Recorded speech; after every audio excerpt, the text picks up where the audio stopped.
Hello, everyone. Welcome to ITS 365. Hope you can hear me. Today, we are going to continue our discussion. So just a few reminders. We are currently on week 3. We are just now starting week 3. I hope that everyone had an opportunity to submit their homework assignment, right? Which was due, basically it closed on, what was it, the 24th? Today is 25th. I actually had a question. If I could get an extension on that, I had a busy weekend. Yeah, so let's see. When are you going to submit? I can get it done by the end of today. Okay, so today's the 25th. Like by midnight tonight. Mm-hmm.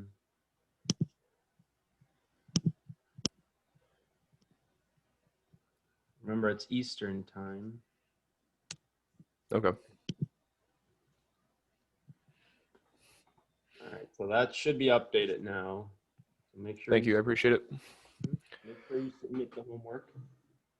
Okay, so and then I've already gone over KNN, right? The K-nearest neighbor algorithm. So hopefully everyone is working on that algorithm. On Wednesday, during lab time, we're going to spend some time on that topic, okay? That will be an assignment. I haven't added the link yet because obviously this is a coding assignment.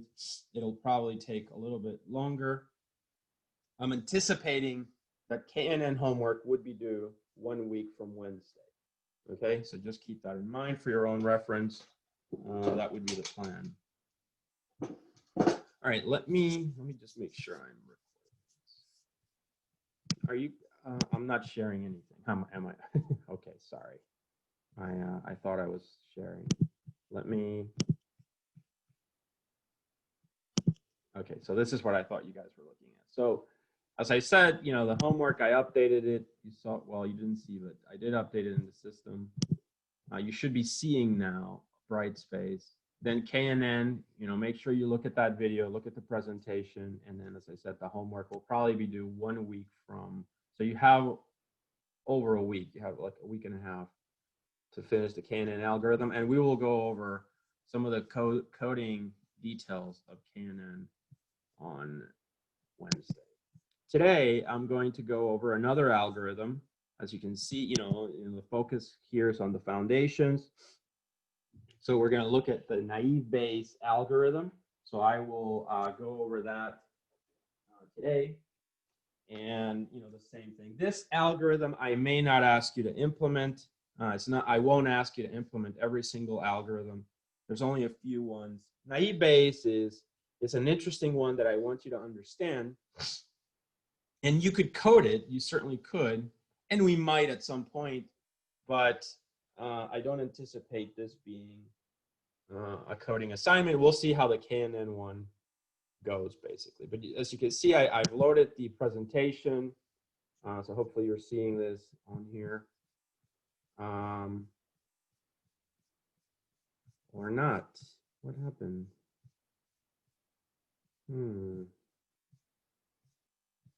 Why is that not showing? I wonder. Let me see if I download it, it shows. Otherwise, I will need to.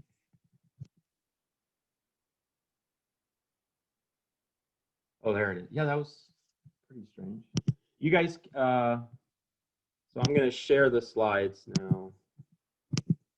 So you guys can see, right? You guys can see that this one has text on it, which the other one, for whatever reason, didn't have. All right, so these are my notes. Obviously, I will go over this today, but I just wanted you to know beforehand that all the notes are there. Okay, and so we'll take a look at this algorithm. Today, I'll kind of motivate what naive Bayes is and everything, but I'm saying the notes are there. You can take your own notes, of course, and obviously the video will record, but notes are there. So it's, you know, these are interesting algorithms so let me actually now do, so I'm, microphone's good, recording's good. Okay, so I'm gonna share the whiteboard. Okay, you should now be seeing the whiteboard. All right, so today we're going to go over some things. I'm not going to start with naive Bayes just yet. I want to start with a little bit of maths. Okay, we're going to start with a little bit of math. I'm also going to, so if you remember, I introduced the Jupyter Notebook on Thursday. So hopefully you had a chance to install, right, guys? You had a chance to install the Anaconda. You're going to need it, obviously, going forward. I will be using this sometimes to help with the coding. Let me just set up a folder here. I'm going to set up a folder. So if you want to follow along with a Jupyter Notebook, you can. All right, so that's ITS. So let's go back. All right, so you're seeing the whiteboard. So one of the things that I wanted to talk about today is actually a topic from KNN. All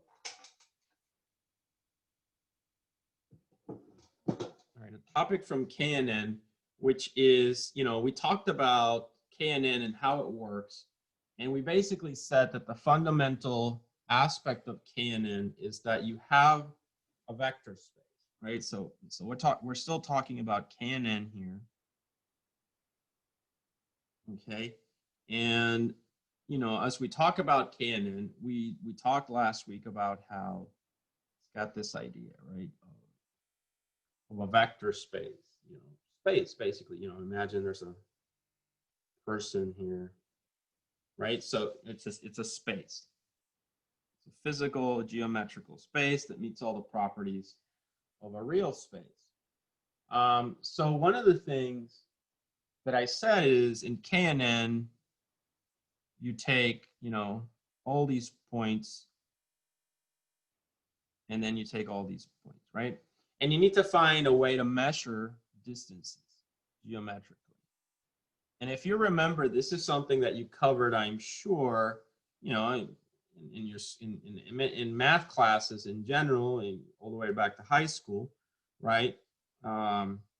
So I always have a hard time pronouncing this, Pythagoras, but it all comes from that, right? So if you really like to get into the background of things, look up Pythagoras, right? Just look him up, and you'll see that his classic, the hypotenuse principle, right? So he was calculating, you know, he had these shapes, right? So he had these shapes. He created a theorem. It's a fundamental relationship in Euclidean geometry of the three sides of a right triangle, right? So basically that's the definition. And so what it comes down to is that you have A, B, C. And it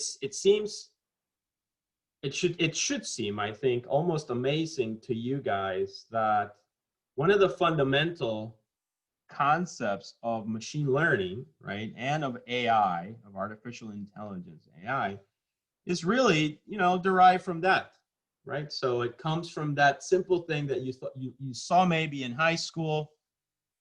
You didn't think much of it, or maybe you thought it was amazing, I don't know.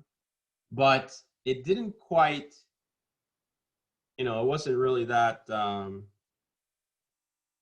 you know, maybe you didn't realize how important this could be to say, you know, for practical applications, basically, you know, and maybe you didn't even realize, oh wow, that's actually a fundamental thing in AI and machine learning, and it is, right? So we have this idea that given this, there's a relationship that was established that, you know, we have something like this, right?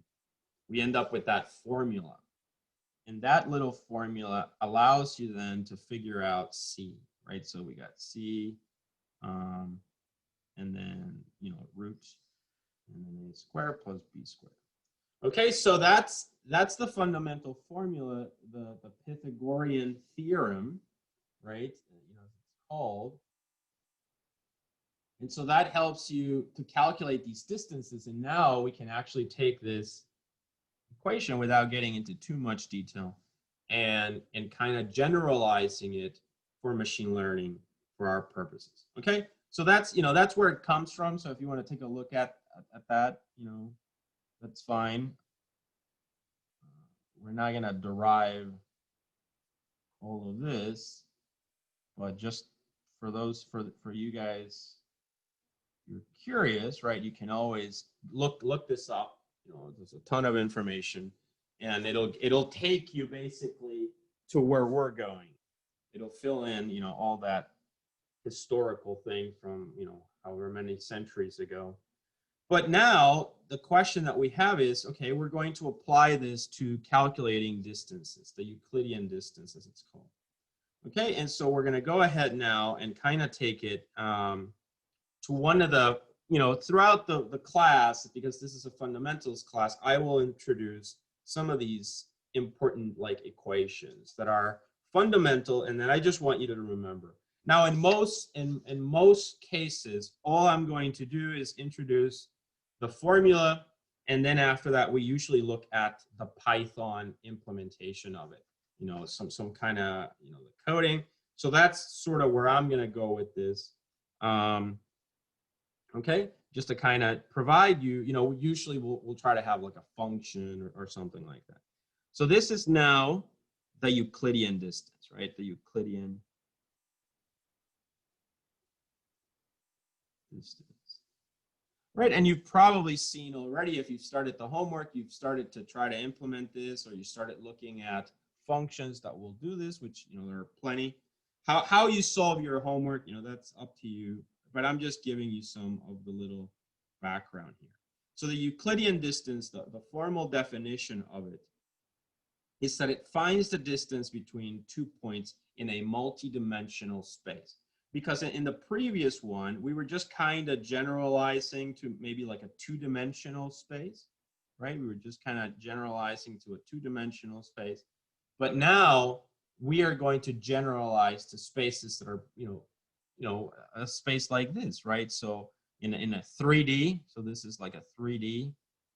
But even, as you know, because these axes represent features, features 1, feature 2, feature 3, we've already discussed that you can always add more features as long as mathematically they meet the condition of orthogonality, or that they're basically intuitively that they are 90 degrees from each other, which basically means that they are independent, okay?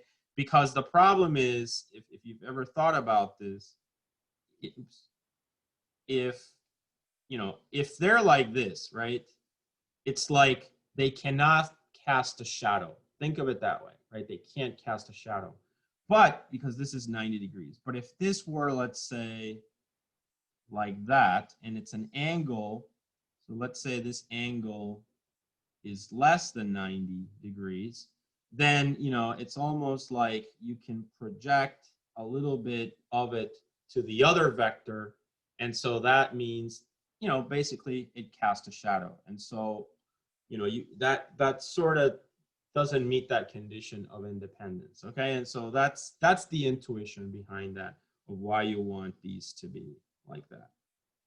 All right, so in essence, whenever you create features and there are, you know, one feature is a column and every sample gets a value for that column, which represents the same feature, you've met the condition of orthogonality and you've met the condition, so you're fine, basically. Okay, so now as we talk about the Euclidean distance again, so you should be seeing the whiteboard, the Euclidean distance. As I said, it, just quick definition of this, it finds the distance between 2 points.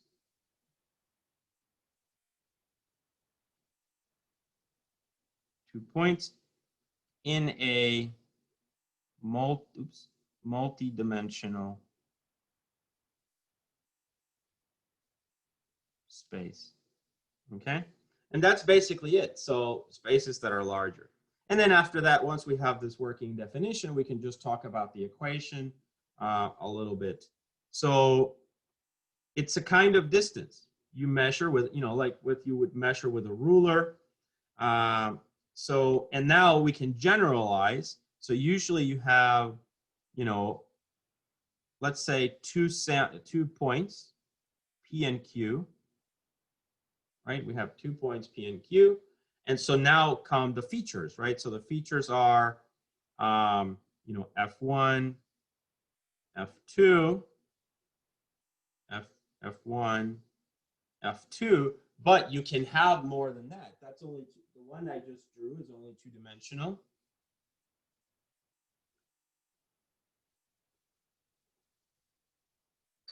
But it could be, higher dimensions, 3, 4 dimensions, right? So we can generalize to, let's say, F3. Remember, these are the feet. Oh, sorry, I'm doing this wrong. I should have done, let me use the letter. So really, I'm going to say P1, P2, P3, dot, dot, dot, until maybe Pn, right? And then over here is going to say Q1, Q2, Q3, dot, dot, dot, Qn.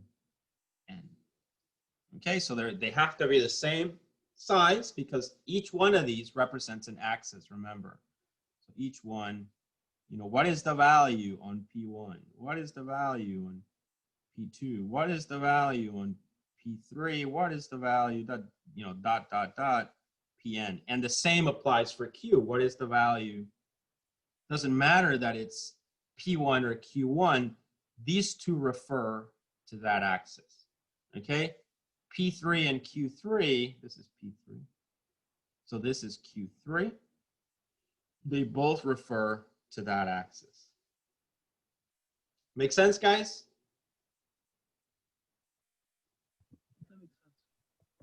Yes. Yeah, and so now I have a value at P1, let's say 0.5. Okay, it's there.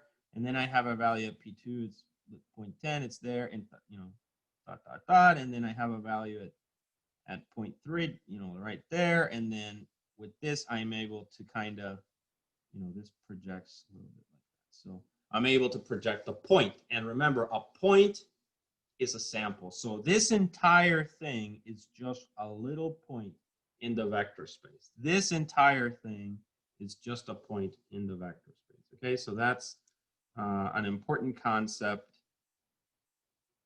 to understand.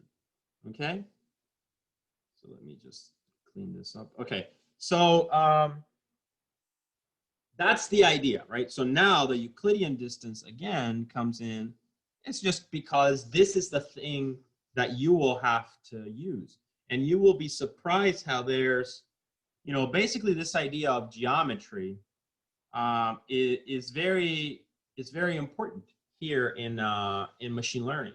So that's great. I mean, that's great because, machine learning, although it seems like it was math and everything, it's actually very geometrical, right? It's very much a vector space, and we can very intuitively understand things. Like we can put, a bunch of tennis balls in a room, right? Imagine if you grab all the tennis balls and you just like shove them into the air, and then they're kind of going up, and then because of gravity they start dropping, but then you take a picture before they fall down. So that space full of the tennis balls in the air, that's your data, right?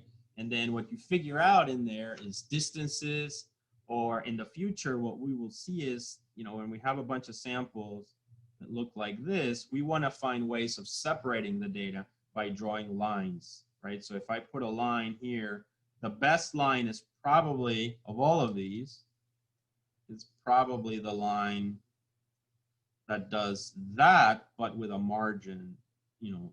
So we'll, you know, my point is a lot of these algorithms are about this fundamental principle, okay? Not all though. As we will see today, naive Bayes actually doesn't have a geographical intuition, but it is more of an exception rather than the norm in machine learning. So it's not, but it's, you know, I'll talk about naive Bayes today. Kind of give the contrast of them. Later on, I will, you know, I'll also start introducing software. Obviously, I'm already going to do a little bit of coding today with Python on a Jupyter, and then, but you know, I'll start introducing, you know, all the other programs. My goal in this class is actually to introduce many options that you have available. I should mention that today I will use a Jupyter Notebook, but there is an equivalent nowadays to the Jupyter Notebook called Colab. You've probably heard of it, you know, because it's from Google. So I'm pretty sure Google is very good at promoting their products. I believe there's a free version, and then there's, as you might imagine, the professional edition, which I don't know how much it costs, like $4.99 or something a month. None of this is required. We got a Scholar approved, so Mitch is going to help me with, Mitch Burke is going to help me with setting it up. So soon, hopefully we'll have it. We don't need it yet, but I'm hoping by next lab or next week, we'll have it set up so you guys can start playing with that as well, which is like a cloud. It's exactly a cloud, you know, kind of a service. All right, so then, so going back to the Euclidean distance, we've established that we have our 2 points, P and Q, right? And now we can go ahead and, so we got the points. Then because of those points, we can generalize. So the thing that I wanted to do that I didn't do on Monday or last week is I didn't generalize this formula, right? So this is just a formula for, you know, like, you know, for our calculations initially, you know, the math equation. We want to generalize it to what it is in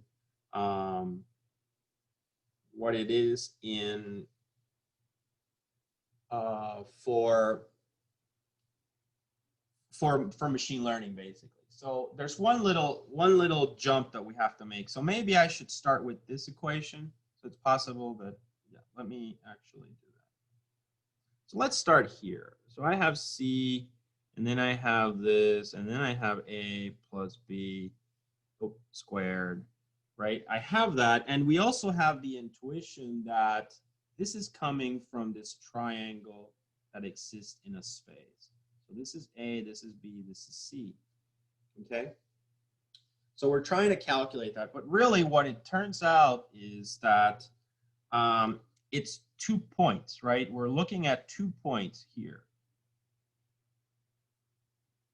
Right, well, maybe let me do this. And then this one. And you probably remember this from your high school, right? You know, or your math classes here, your geometry and trigonometry, something like that. So really what we're saying is, this formula is like taking that distance and that distance, okay? So it's taking those 2 distances. So the next step here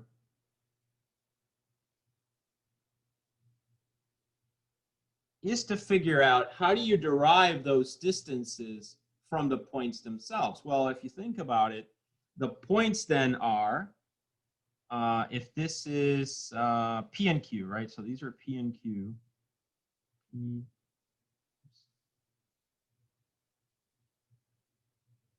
P and Q, right? So then you have what? What makes up P and Q? It's P1, let's say P1 and P2, because this is going to be F1 and F2. And then Q over here is going to be made up of what? Q1 and Q2. Do you guys see that? Is this making sense? Yeah. Oh, yeah, it is. All right, so then A is equal to what? A, and in conclusion, basically, and this is really the end of it, in conclusion, A is what? Q1 minus P1, right? Because it is the distance, you know, the distance, or it could be the other way around. It could be P1 minus Q1. It doesn't matter because they're squared, right? So it doesn't matter since we're squaring them, you know, it takes away it only calculates the magnitude without worrying about the direction. So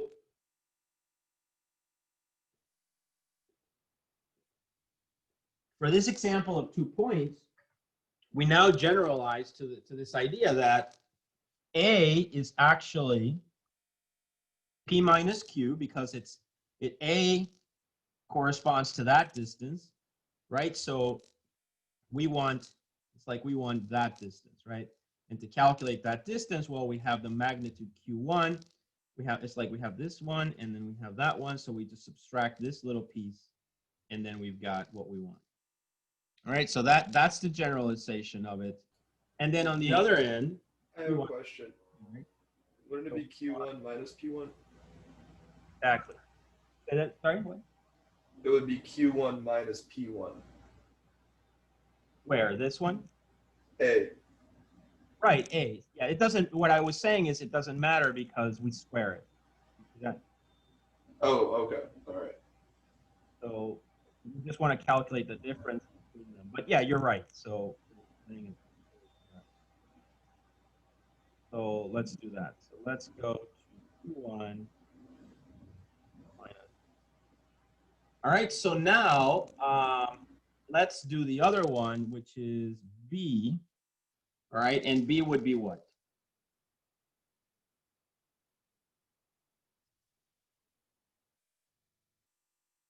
What would be B?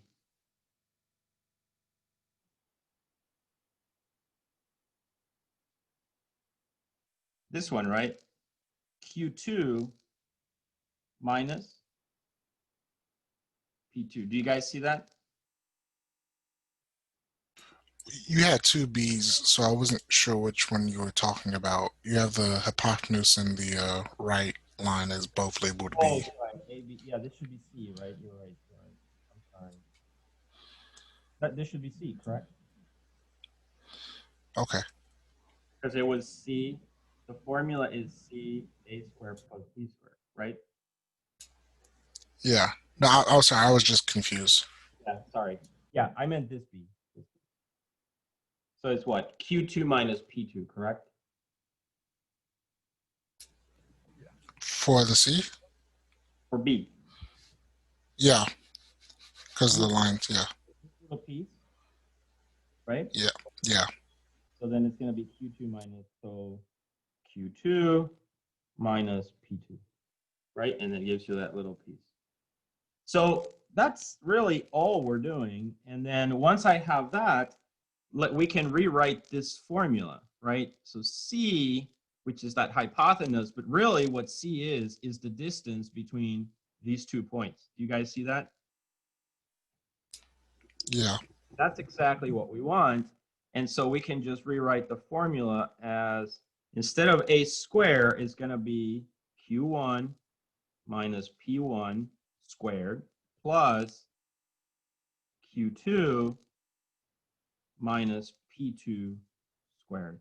Do you see that? So now we can write that formula that we had before, but now in terms of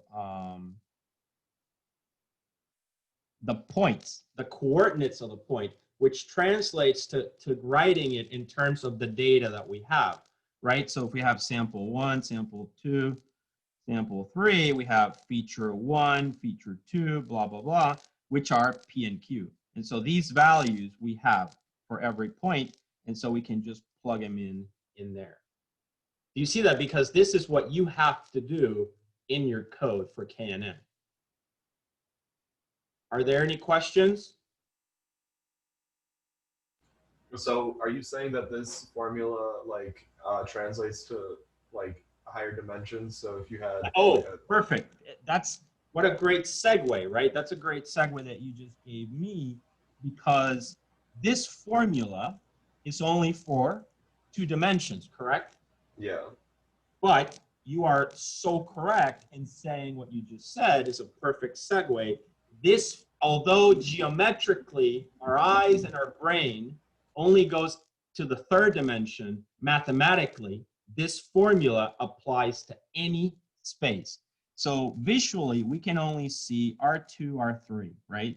But in the math, like, you know, any equation, the calculations, any code that you write holds, and it's exactly the same by just extending it to higher dimensions. So above R3, which is generalized to just say Rn. So if we had, for instance, just the example of F1, F2, F3, F4, sample 1, sample 2, sample 3, then this is what? R4. Do you see that? It's a point that would have, you know, let's say we take 2 points, P and Q. These points would have what? P1, P2, P3, and P4. And the same would apply to Q. It would have Q1, Q2, Q3, Q4. Make sense? Sort of, yes. So you got 2 points in 4-dimensional space, Yeah. P and Q. What do the R's stand for again? The R just means that's the space. R is a notation to indicate. So for instance, whenever I say that, I just say this. Whenever I see that, which is 3-dimensional, I say R3. But as I can't draw R4, I'll just say R4. Okay. That's all it means, nothing more. There's no like using it in an equation. Okay. Got it? Yeah. Excellent. So now comes the magic. So you guys have seen where everything came from. Imagine, right? So some Greek genius in the, I don't know, whenever he did this, 570 before BC, right? Came up with this idea. From there, we know that idea, you know, we know our data, and we know this, and we just figure out that the points, you know, are made up of projections in each axis, right? So P is on the F1 axis, F2 axis. Well, in 3, although, you know, if I start to draw this more in 3 dimensions, it's just going to get more complicated. But just everybody in machine learning understand this intuitively, and then just kind of accept that mathematically this holds in higher dimensions, and try to imagine that to the best of your ability. Okay, but intuitively it's the same in higher dimensional space, and we've already derived this formula for 2 dimensions. Now the trick is, let's go ahead and take it a step further, which was the segue that you gave me, and let's derive the Euclidean distance for a multi-dimensional space. Okay? Questions?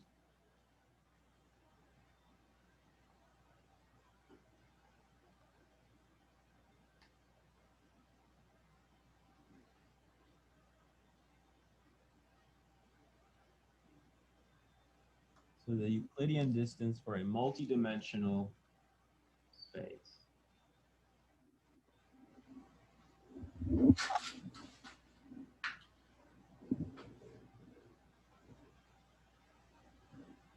Okay, so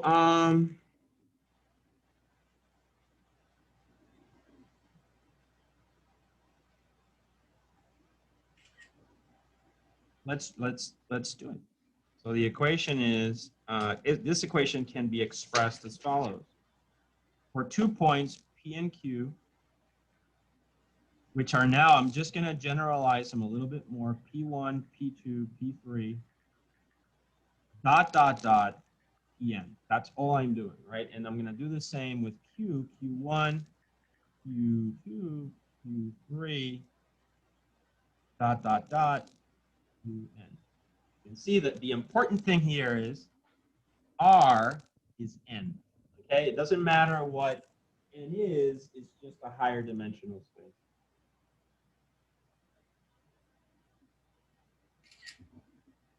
And so we can proceed to write the equation as, usually you can just write the distance. Now this is one version of the equation, the most intuitive. There are actually several variations of this equation. We're not going to look at all of them, but it's going to be now. So just think it's actually pretty much this one, right? So we just start there, right, and then just add the generalization. And then of course I'll show you the code, which is really what we will be using. P1 minus 1 squared. Plus remember that I said, you know, this is 7 and this is 3. You could do 7 minus 3, which is 4, or you can do 3 minus 7, which will be minus 4, right? Regardless of what you do, because you square it, you know, it's going to be squared, right? So they'll both be the exact same number. You know, that's basically it. All right, so now I have P2 minus Q2 squared. And then I have, now just generalize it, dot, dot, dot. And that's going to be Pn minus Qn squared. See that? That's basically the equation. Another way of writing this equation that you might see when you're, you know, when you're searching your code, you know, you find a blog post or something, you'll just see the generalized version of it, which is to say this symbol means sum.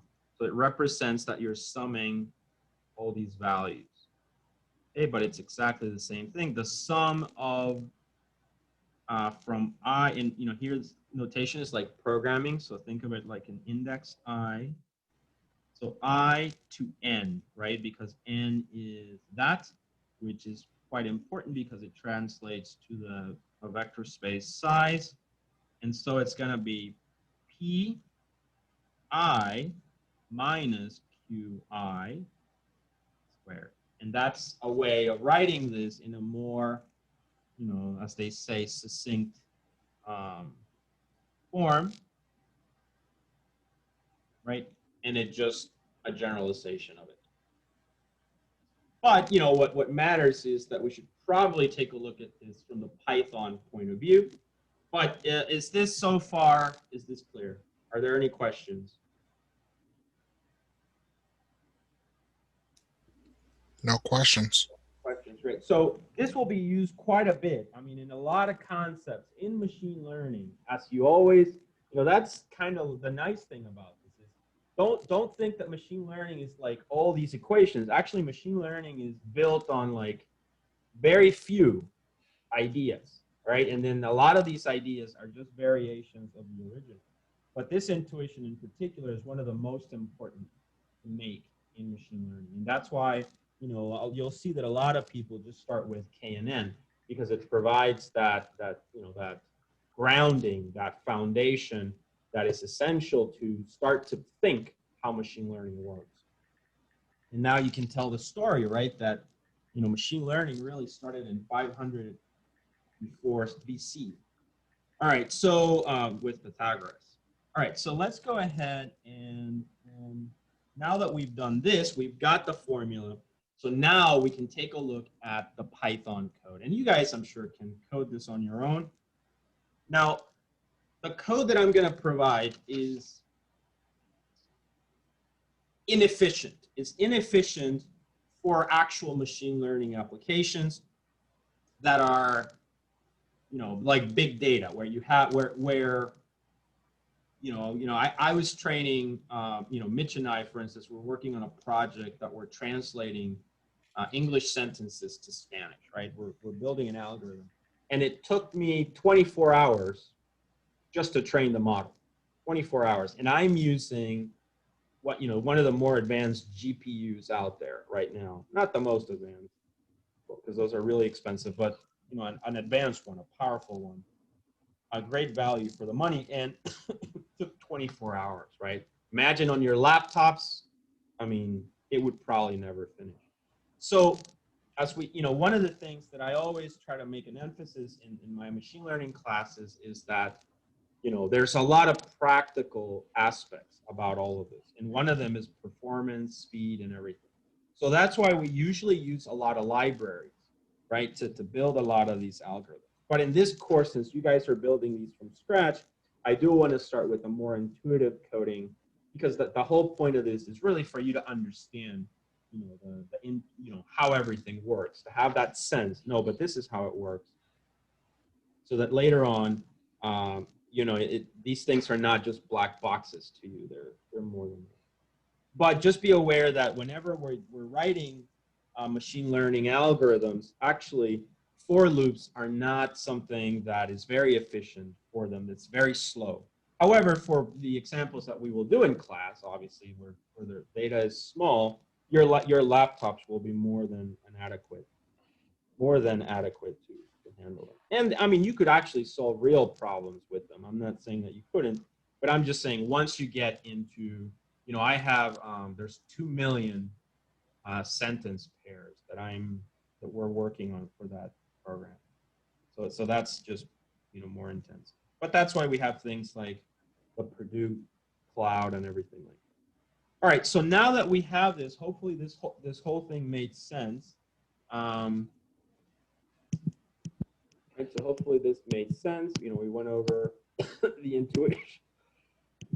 We almost derived that formula, to be honest. And then now we can proceed and switch over to the Jupyter Notebook. So what I'm going to do is, I believe I have, so I'm going to go to my Jupyter Notebook. Okay. And I'm going to share that.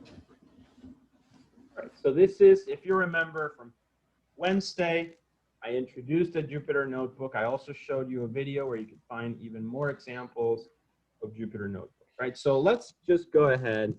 I've got my ITS 365 folder there. And so now I'm going to create, just a new script, Python. This is not going to be a lot of code, but it's just really, I just want to show you the pipeline, all right? So I just derived that equation and everything, and you might be, okay, so now what? So these are usually, this historically was called like numerical methods.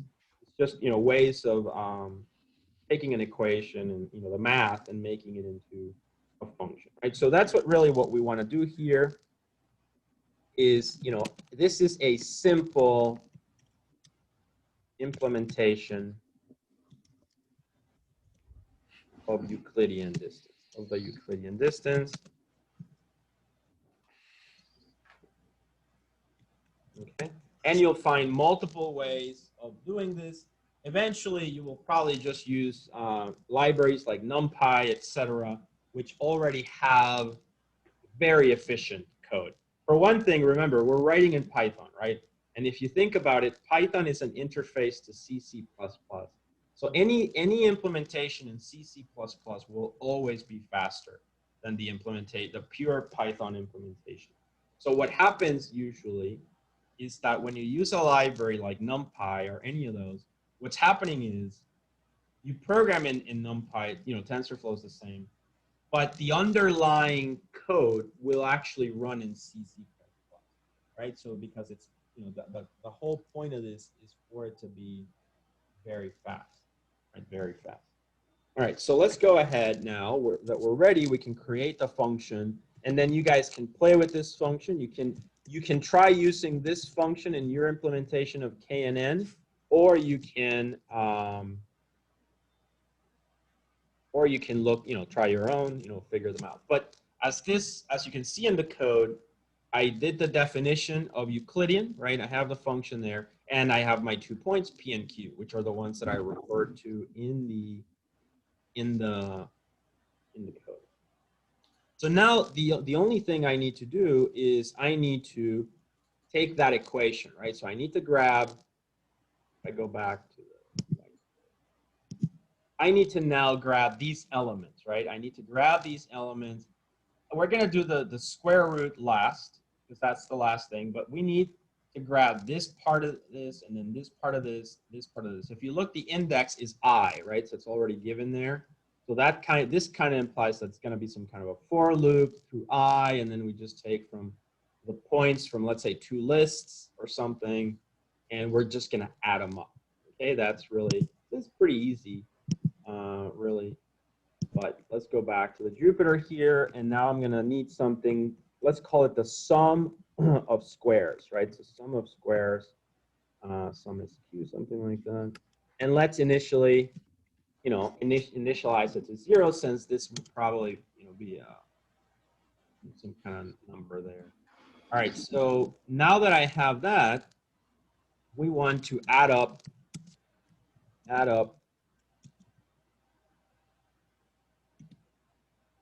the square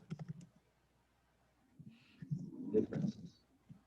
Okay, so we're going to add up the square differences. As I said later on, in particular, this is the reason, actually, I want to motivate this.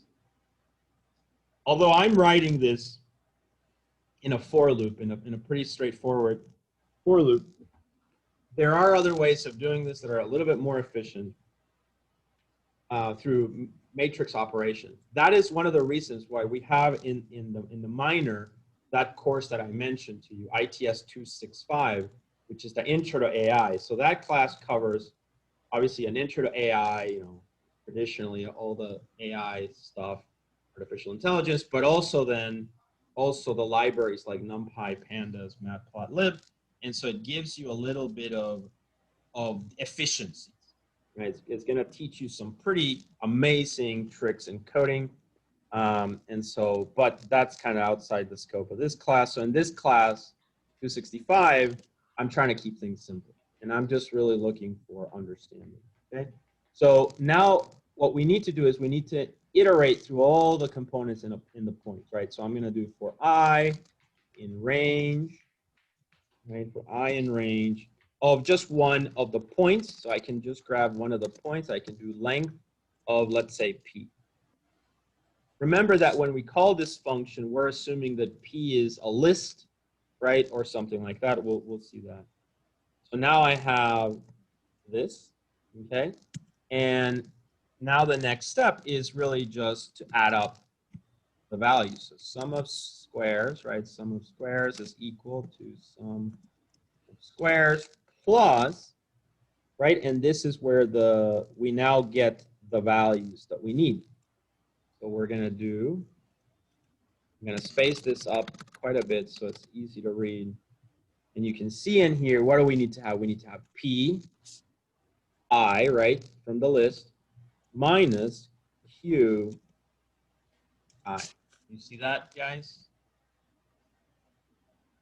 And that just translates, if I go back to the whiteboard, that just translates to this, right? P minus 1 minus Q1, or generalized to, we're in a for loop of length n, which is the length of the list, Pi minus Qi, right? And then we have to square it. So we go back over here. And now I have my sum of squares, Pi minus Qi, and then only what's in the parentheses should be raised to the power of 2. So there's, you can use the math formulas, math module, or you can just do that. That's usually in Python how you can square something, right? Or raise something to the power of something. So that does it. And that's it. We just do this little for loop. Now we have, in sum of squares, all the sums. All we have to do now is the last part, which is to take the root, take the square root, let's say. Take the square root. Right? And so now we just return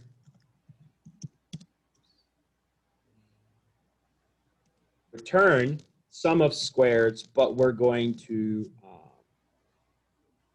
take the square root. Again, you could do something like math dot square root function. You can do that. You'll see that in a lot of places. I'm here just showing another way. You probably remember this from your algebra, etc. You do sum of square, and you can raise that to the power of 0.5 or half, right? And that's equivalent to square. So then, we do that, and that's it. That's that equation that we did over here, right? That you're seeing here. I'm hovering over it. The distance is basically implemented in Python by doing something like this, okay? And so then here we have, now, of course, you can define P, as a list, let's say, of values. So I don't know. I don't have appropriate values, but 2, 4, and then Q.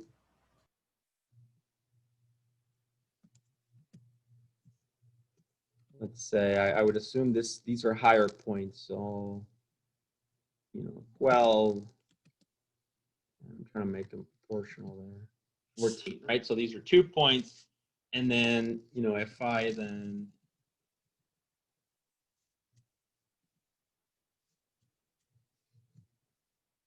and so now you would do something like print, and then you call the Euclidean function with the 2 points P comma Q, which are your lists, right? And then you can basically run it, and then it gives you a value, 14.14. That intuitively is a distance. Do you guys see that? Does that make sense to you? Yeah. Great. All right, so that's part of it. If we do a little experiment, this is always, I recommend students do experiments. I would think intuitively, if I make this 34 and 50, right? So it's got to be longer, right? So the distance should be longer, right? 149. So intuitively, I know that this measure, it's a form, I know geometrically is correct, sound, and I mean, it's actually what all machine learning has. And, it gives me my distances there. So I can tell already that if I take those 2 points, I can tell you which one is closest to the 2, 4. All right, so that's one of the things I wanted to show you, because as I said, you can use this formula in your KNN. On Thursday, though, we will come back to KNN, but hopefully by Thursday, try to implement as much as you can. I'd like to see which approach you're taking, and hopefully it'll be intuitive to you. And then we'll work on KNN on Thursday, but we got a little piece of it done. And I today I usually try to save this for today. So, all right, great. All right, so that's basically all I have actually as far as KNN is concerned. That really, as far as the lecture of KNN, which needed to include the Euclidean distance, that should be it. Now, there are a few other functions and equations that I'll be giving you along the way. Like today, for instance, actually, we're going to talk about another one, an important one, called naive Bayes. And again, there's will only be a handful of equations. One of my goals is that you remember these, remember them fondly, right? So again, I'm very big on cheat sheets, right? So create a cheat sheet. I've always thought about just creating my own cheat sheet, laminated kind of, and with the code and everything. So you might want to do that, right? So we're going to do another one, but we're going to do several along the way for every algorithm. I'll try to, but they all basically build on the same idea. The other big idea, though, is going to be probabilities, right? What is a probability? We'll talk about that today. If we don't wrap up today, you know, we'll continue as time, you know, as is appropriate. All right, but that's basically as far as KNN is concerned, what I wanted to give you. Yeah. So now let's go ahead and, so I think everyone got this code, I'm assuming. You have it in the video, and then you can implement it. So let me. A quick question: will you be uploading the code as well or no? I'm sorry, say that again? Will you be uploading the code to like a Word document or no? This document that I just wrote? Yeah.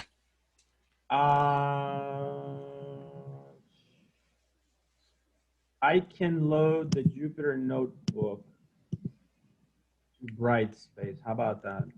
All right, sounds good. Thank you. Let me do that now though, because I will forget. So let me.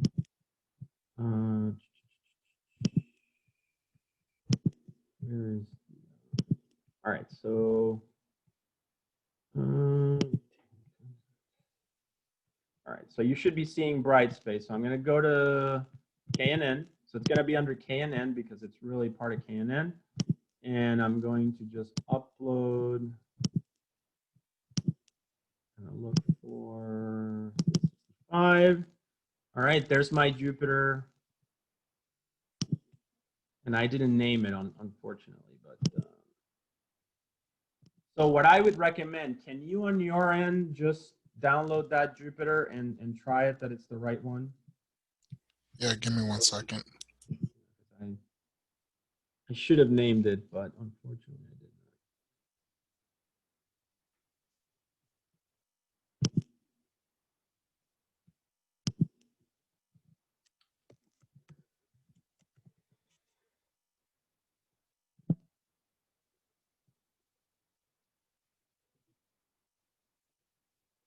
not. Did you find it?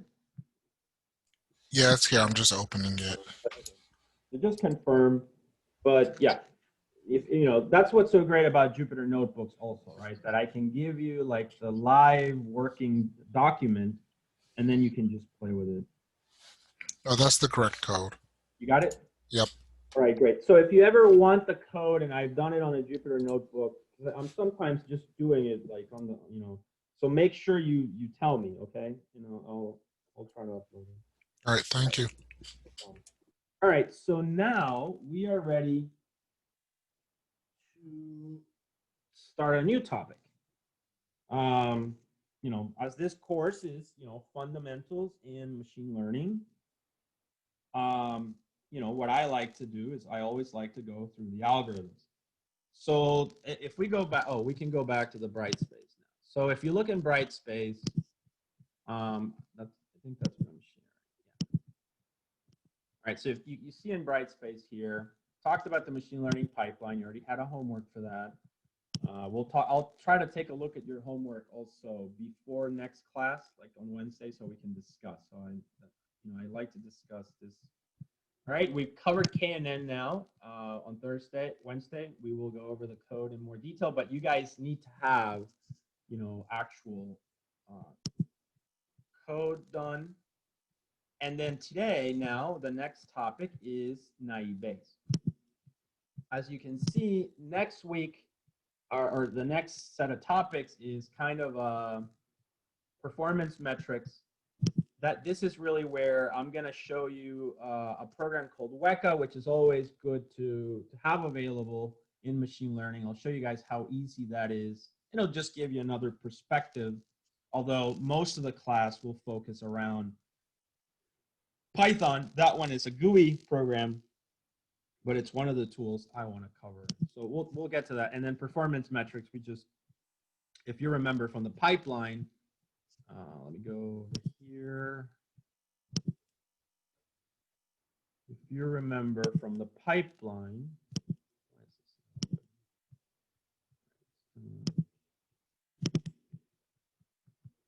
so if we look at, if you guys should be seeing my website now. If you remember from the pipeline, we're currently focused here, right, on ML algorithms. So kind of gave you some intuition of the vector space model today, which is good. We talked about the Euclidean distance as it relates basically to the data being ready, and in particular to KNN. So today, naive Bayes over here. Next week, we'll cover performance evaluation, these metrics, and in particular, we will cover also, I'll introduce that program, WECA. It's just, there's no better way to get an intuition of performance metrics than with that tool. But, just kind of putting into perspective, we are here in naive Bayes. So now let's go ahead and switch over to the whiteboard again. Okay, so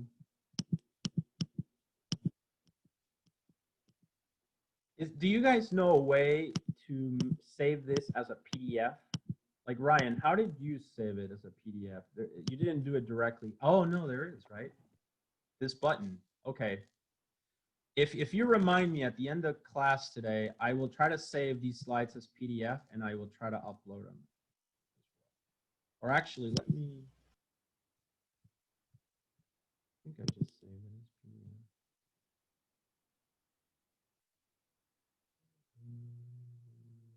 All right. I actually took a screenshot of my desktop. So. Oh, that's how you did it? Okay. But I just found a feature here that says PDF. So.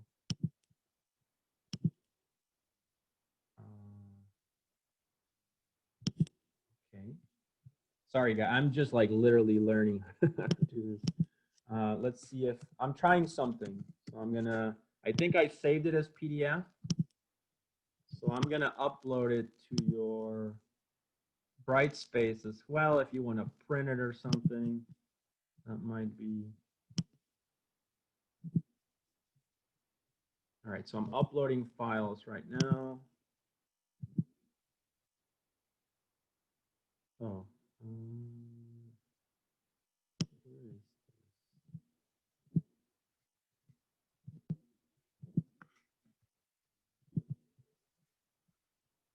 Okay.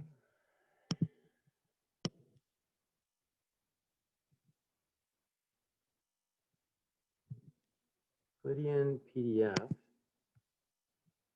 Okay, I just uploaded. Can you guys just go ahead and click on that PDF, see if you can see it? Did you upload to KNN? I uploaded it to KNN, yes. Take a look at it. Yeah, it's all there.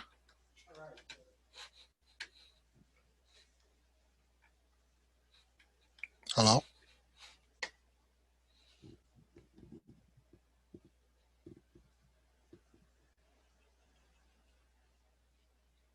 All right, so that's a good thing. It's a new feature I just like discovered a second ago. So this then I'll try to do this often as well, just adding these PDFs when I remember, and you can have them as reference. So that's really, Zoom is really great, I have to say. All right, so let's go ahead now, and now let's get started with naive Bayes, okay? So that way, the great thing about this is because I already gave you that PDF, I can just start with a new set of slides. So let's switch over.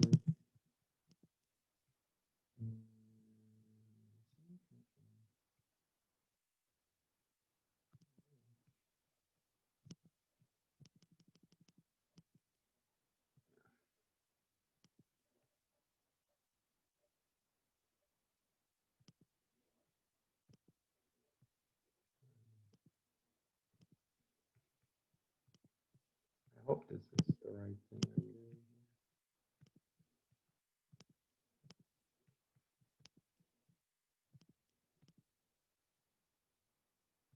All right, great. So we got a new clean slate. There's no confusion now.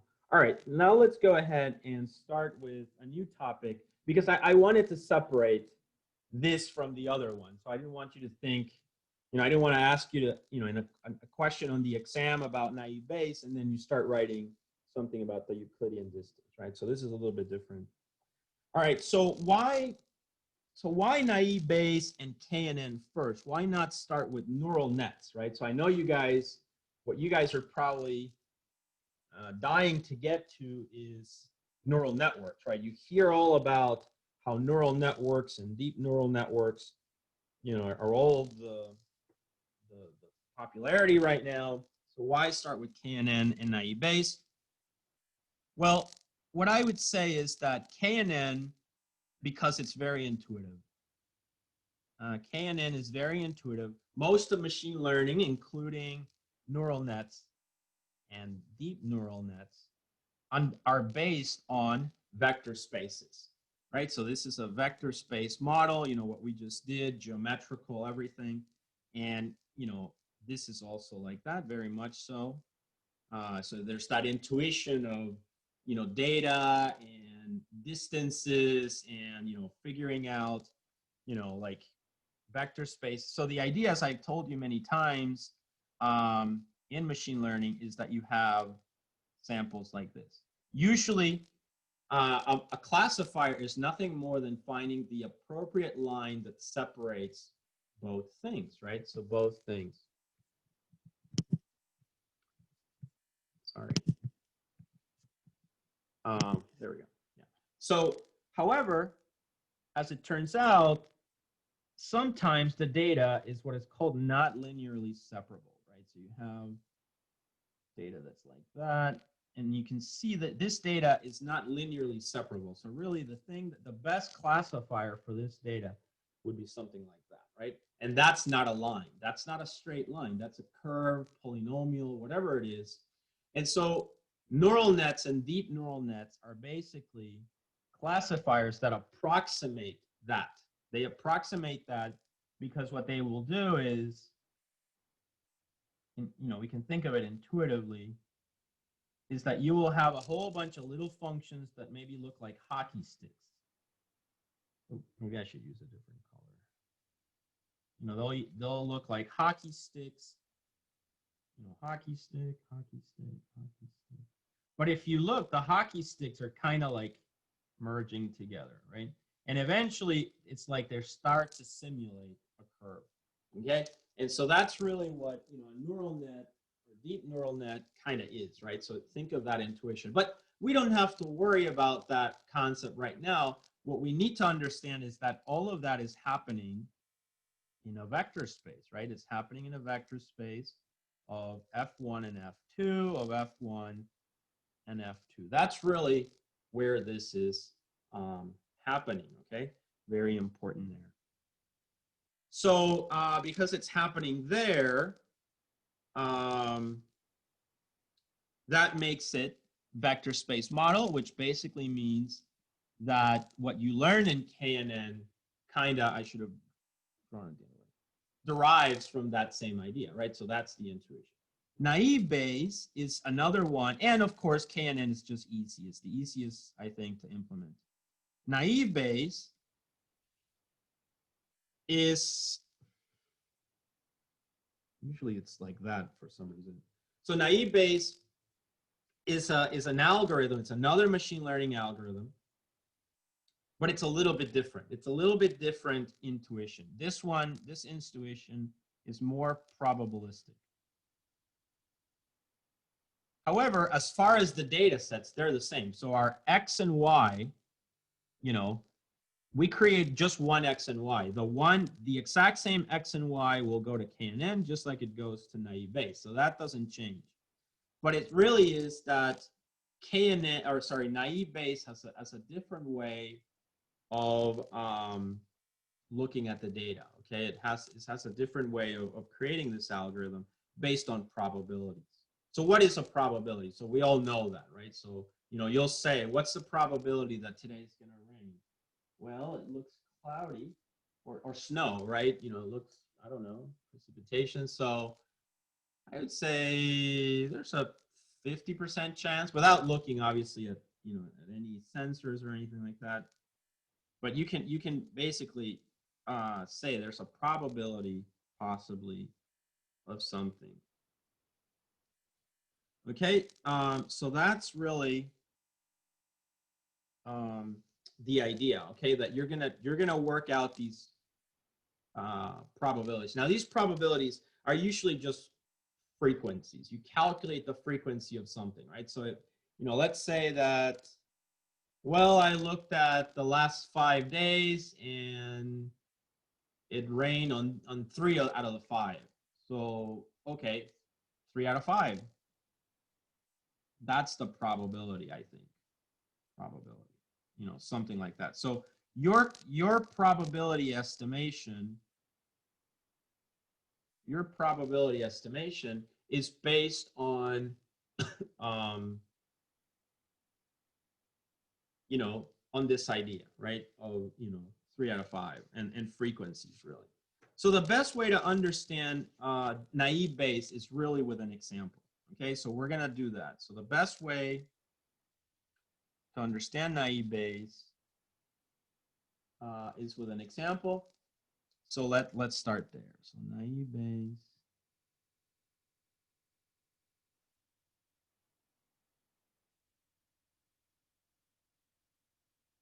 Example. Okay.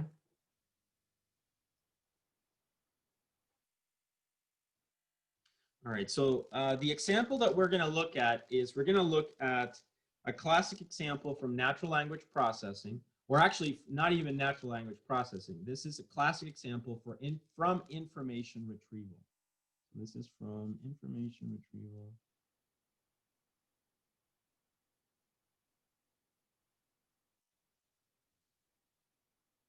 Which is, you know, information retrieval systems are the classic topic of, you know, what used to be very, you know, this, when it, you know, when search engines basically started out, right? So search engines like Google. Now Google is so much part of our lives that we don't even, we think of it as just like, you know, this huge thing, but really, you know, it falls within the categorization of information retrieval systems, and they are search engines. So the idea with this is you have documents, right? So you have a lot of documents, and the documents have text, right? So you have then 2 elements here. You have documents, and then you have text. Okay, so that's really the idea. You know, let's say the documents, the goal of the information retrieval system is to kind of categorize the documents. You know, we're gonna look at labels for the documents, and so that means, for instance, that we have documents mainly about sports, right? So we have documents about sports. We have documents basically about mystery novels. Let's just say mystery. And then we have documents, you know, about, let's say, automotive, right? So we have cars, automotive, or something like that. You know, any kind of category. Obviously, in an information retrieval system, you'll probably have, you know, many more categories. So this is not this would be a complex classifier because you'd have a lot of labels.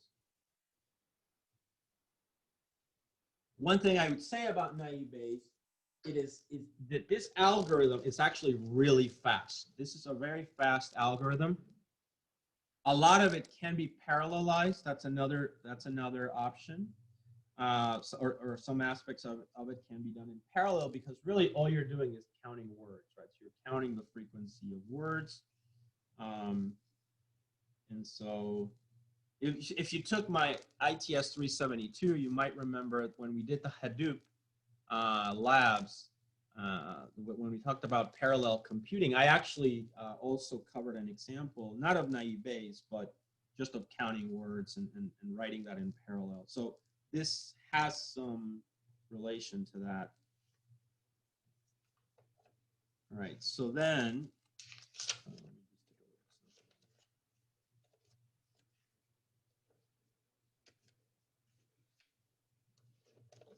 all right, so now let's get into the specifics. So this is the problem that, you know, because we want to use an example, right? So I want to lay out an example of the problem, but we also want to know some ideas about naive Bayes. So in this case, naive Bayes as a classifier. I'm going to use it as a classifier. Okay, so here basically we have some like intuitions about it. The algorithm is fast. The algorithm is easy to implement, as you will see. The algorithm is but unfortunately, naive Bayes is not always the most accurate.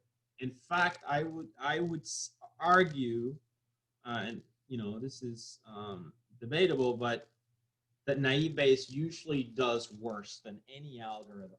All right, so but there's a reason why I would still recommend to run naive Bayes.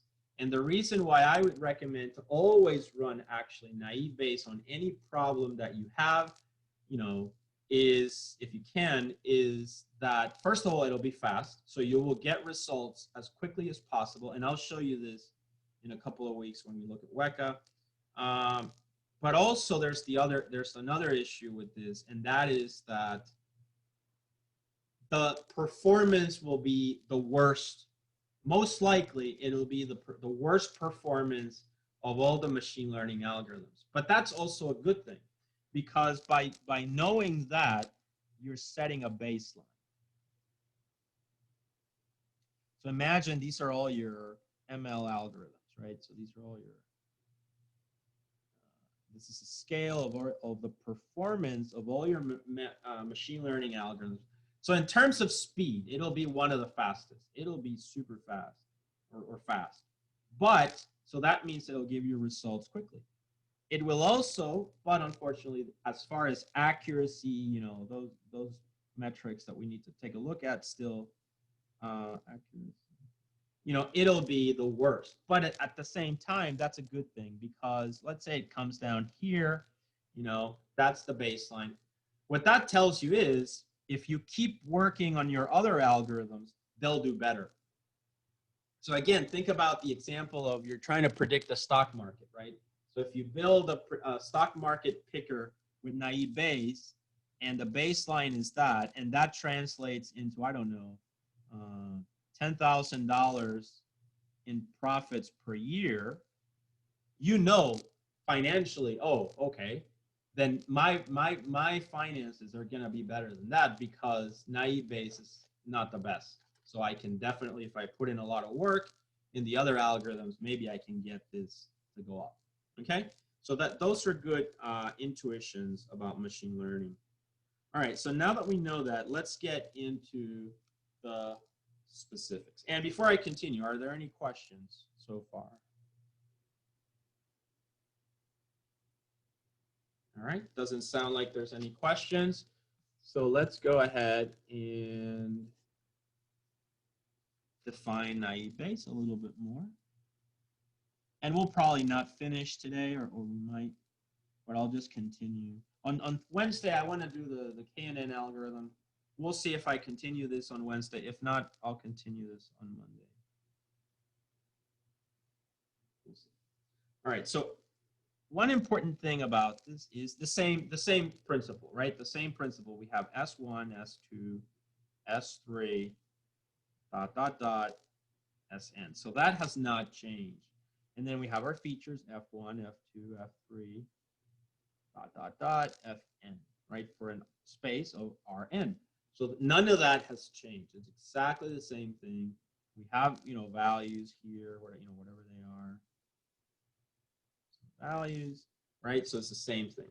Now, in naive Bayes, every feature gets a say in determining which label should be assigned to a given input value. So what this means is that there are some algorithms in machine learning that might say, you know what, F2 and F3 are the most important features, and because every feature gets assigned a weight of some kind, right, I'm going to give these weights like 0.8, 0.9, but these are going to get 0.001, 0.0002. So what happens in some algorithms is that these weights are basically, if you think about it, these are basically zero. Right? That's a zero. That's a zero. Basically. So you're canceling out some of the features. So you end up with, like, you know, 0 times F1 plus 0.8 times F2 plus 0.9 times F3 plus 0 again for F4. And so really these two sort of cancel out, you know, and you end up with just the two features. However, in naive Bayes, every feature, so more so here in naive Bayes, every feature gets a say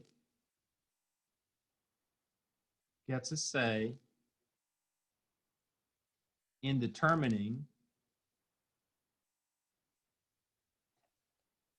which label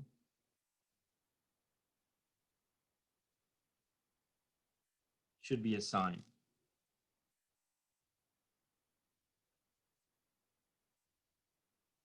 Okay, so that's kind of the definition there. Naive Bayes, every feature gets a say in determining which label should be assigned. You know, to a given input value. So what this means is, remember, the labels are the y vector over here. So it'll be, you know, class, you know, whatever the class is. All right, gets assigned there. And so that's really the problem that we're trying to determine, is we're trying to determine these classes, right? We're trying to predict these classes. But we're trying to understand the algorithm of naive Bayes. So basically, another assumption is that naive Bayes checks the frequency of each label in the training set. So naive Bayes checks the frequency of each label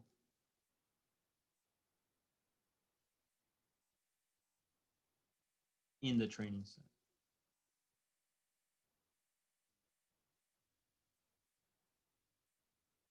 So keyword there, frequency. All right, probability here, the term probability for us will be used in the context of frequency. We need to, when we have our training sets now, which we will have, let's say we have 10,000 documents, right? And every document is going to be, let's say, I don't know, 2,000 words each. So we start to define, you know, 10,000 documents. And every document has, you know, let's say 4,000 words, you know, whatever, 4,000 words per document on average. Okay, so some might have more, some might have less, but on average they have about that. Some might be very much smaller, you know, whatever it is. But we have basically these two statistics. And now, given these two statistics, we know we have a data set. So this is our data set, in raw form, right? In raw form, this is our data set. And so now what we're saying here is, naive Bayes over here checks the frequency of each label in the training set. So we have to obviously have the training set already labeled, okay? So we have some, you know, we have documents, you know, we have this set of documents over here, and then we have this set of documents over here, you know, and then we have another set of documents over here, right? We have all documents, and they're labeled differently, right? So they're labeled differently. So these might be sports, the ones in green. Then these might be mystery novels, the ones in red. And then these ones, automotive, right? These are, you know, they're all documents, whatever you want them, newspaper articles, blogs, articles, you know, whatever, you know, news stories, but they're kind of categorized, you know, as different things. And then they're made up of text words. So each one has, you know, whole bunch of words, you know, whole bunch of words, and so on. So they contain a lot of words. That's really the idea. So now what we're saying here is that, you know, it checks the frequency of each label in the training set, right? So how often does that label appear in the training set? So it might seem just by looking, if I just look at these, I'll count that there's 5, 9, 5, 9, 10, 11, 12 documents, right? 12 documents. And out of these 12 documents, 3 out of 12 are sports, 4 out of 12 are mystery, and 5 out of 12 are automotive. So if I add them, of course, it's going to be 3 plus 4 plus 5, right? And that's going to be 9, 10, 11, 12, 12, 12, right? So that's 1. So that basically is what I'm talking about. You calculate the, you check the frequency of each label in the training set by doing these counts, except that we're going to have to do several counts. So this is just a count, and we're going to have to interpret these a little bit better. So 3 out of 12, right? So sports documents are 3 out of 12, okay? And so that's kind of the introduction there. That's in terms of the label and the document. So this is a relationship of document to label.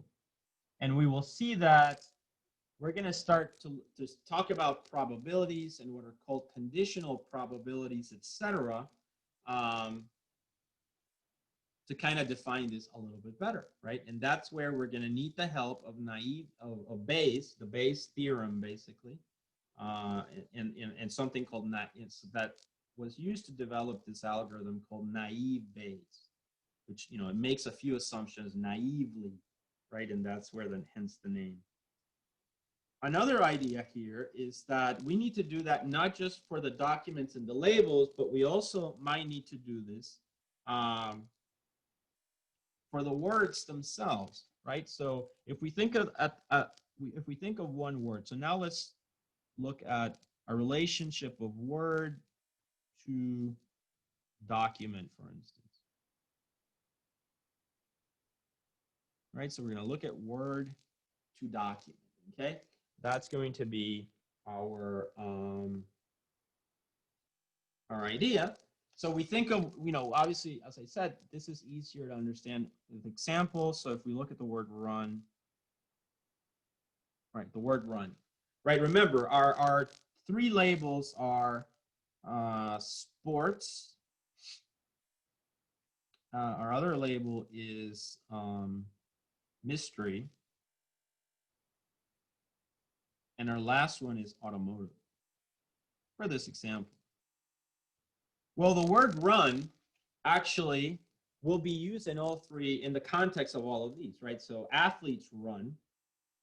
Mystery novels, you know, people ran away or are running, you know, from the monster or the bad guys or whatever. So they run.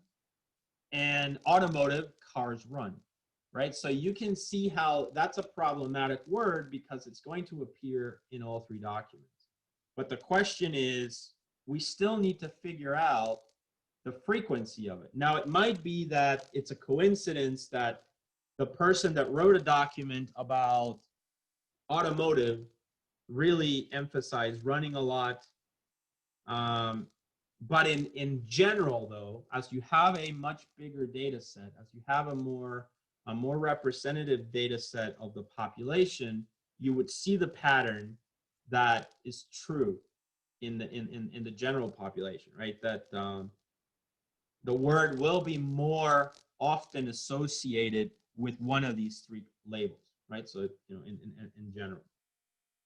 So that's what you try to determine is by doing frequency counts. So by doing frequency counts, okay, by doing frequency counts, we will need to determine the frequency or the occurrence of words in these documents. So for instance, we will end up with assertions that say something like run, the word run occurs, and this is the terminology that we want to use. Run occurs in 12% of sports documents.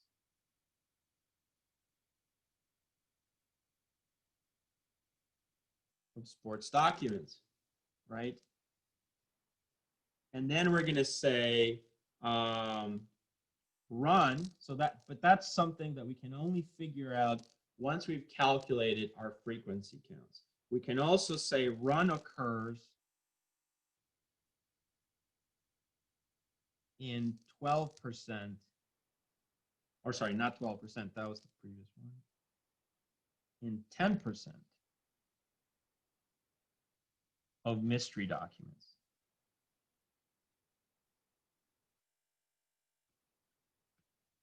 And finally, we would determine that run occurs in, let's say, 2% of automotive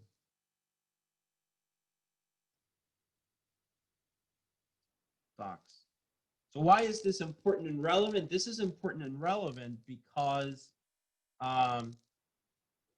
these are the values that are going to determine, you know, if I see the word run in the document, does that help me to say if this is a sports document, mystery document, or automotive? Sure, it does, right? Maybe in like space, I don't know, in space, you don't use the word run that much. You say float, or the thrusters pushed, or whatever. You know, they floated in there. You don't run. So that word would not be that frequent in space-related documents. Therefore, its occurrence, or the percentage, would be low. So that's what this is saying. So now we're associating 12%, 10%, and 2%. So these, in a sense, become probabilities. So now we're going to say 10% is, you know, 1/10 probability, right? You know, 0.0, you know, so now we they translate to 0.02 probability, or 0.12 probability. Okay, so they become like that. So it's like when you think of probabilities, like flipping a coin, right? What are the probabilities that I'm going to get head or tails on a coin that's balanced and correct, not a trick coin? So then usually, you know, you say 50% because there's two options. Either you get heads or tails, right? So you flip a coin, heads, flip a coin, tails, flip a coin, tails, flip a coin, heads. You know, it's kind of like that. So you count how many occurrences you had of the event, and then that's the probability. Here it's similar. You count how many times you saw the word run in documents, okay? And so this is really what naive Bayes is all about. It's about calculating these frequencies. Now, are these probabilities the correct probabilities for the generalized, for all the documents in the universe? No, they are just for the data set that you have. That's why the bigger the data set, the better the results, right? So if you only had, so the student that only has 100 documents in their data set, right, and they only got them from like one source, versus the student that went to many sources on the internet, ended up with 10,000 documents, who do you think would have the more trustworthy data? What do you guys think? 10,000. 10,000, right? The one who went out and got all those documents. That's what statistics are about, right? You know, intuitively, it's about having more information about the data. So, or the population sample. So that's why, you know, we're thinking here 10,000 documents, 4,000 words per document, right? And so we would have to, now obviously you don't do this manually. You have to write code to do all of this, right? So if I was to ask you to implement naive Bayes, you know, we would have to start with like Gutenberg. Gutenberg, download a whole bunch of documents in UTF-8 ASCII type text files. You know, collect. You know, that's easily done. But I'm just saying, this is how you would, if you want to think of how you would do this on the computer. But it's too big for a homework. I think it's almost a project, right? So I don't really want to assign something like that. It'll take too long. But intuitively, we can think of, we download all these 10,000 Gutenberg documents or whatever, and then we have to write the code that will go in and count these frequencies. How many documents, and then we have to label them, right? So maybe Gutenberg already has like children's stories, and they already have like mystery novels, and they already have literature, you know, Shakespeare, all that, Mark Twain, so on. So we would have the labels, we would have the Gutenberg documents, and then we would have to count out of all the documents that we have, how many are sports, how many are mystery, how many are automotive. That's one algorithm we have to write. And we have to store all that data probably in a dictionary, in a Python dictionary, which is always, you know, kind of the good thing. And then after that, we would have, and then after that, we have to write yet another algorithm to, or, you know, another program. All right, now take a document, and then within that document, find for each word, and let's say we have a vocabulary, you know, that's another parameter we need to define. Our vocabulary is probably going to be, you know, at least 50,000 words, right?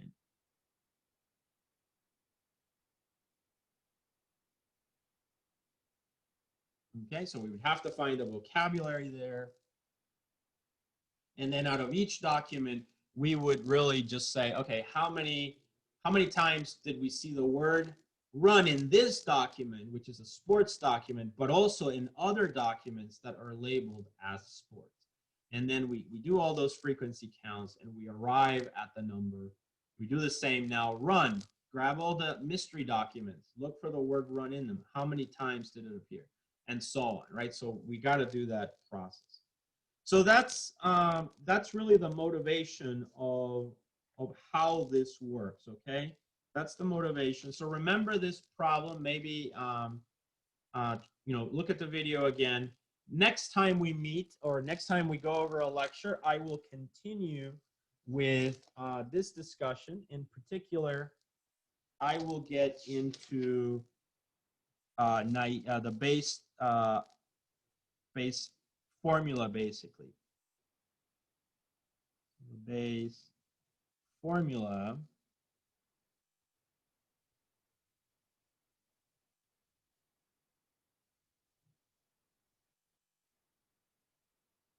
But that will be next class or next lecture. All right. So we'll, and then from there, and it's pretty easy. Don't worry about it. You know, it'll be pretty straightforward. And then from there, I will derive the algorithm for naive Bayes, just so that you have some additional intuition. So today I was just going over the naive Bayes motivation of it, you know, by looking at a problem. And then that gives you a little bit of context, maybe to digest this. And then after that, we can take a look at the naive Bayes algorithm itself when we meet again on the next lecture. All right, so that's it for today. We're going to stop here for today. Remember, on Wednesday, we'll go over the homework a little bit, and then also the KNN algorithm. I want to see what you guys have, so hopefully have a little bit of code ready. And that's it. So if there's no questions, we'll stop here for today, and I will see you guys Wednesday. I do have a quick question. Go ahead. For the KNN assignment, so that's just implementing all of KNN? Implementing KNN, that is correct, yes. And do you have anything posted for that yet? The link? Yeah, for like the assignment. Not for submitting, not yet. I think I said it'll be due a week from Wednesday. Okay. But you just have to implement it. I mean, there's nothing, you have to remember what I said, you know, make up some data from scratch, some points like I did today, and then you have to do that basically. Okay. Got it? Yep. We'll talk more about it on Wednesday if you have questions, but in particular, try to have something already to kind of demo. All right, guys? All right. Anything else? No, thank you. All right. So have a good rest of your day, and I will see you guys on Wednesday.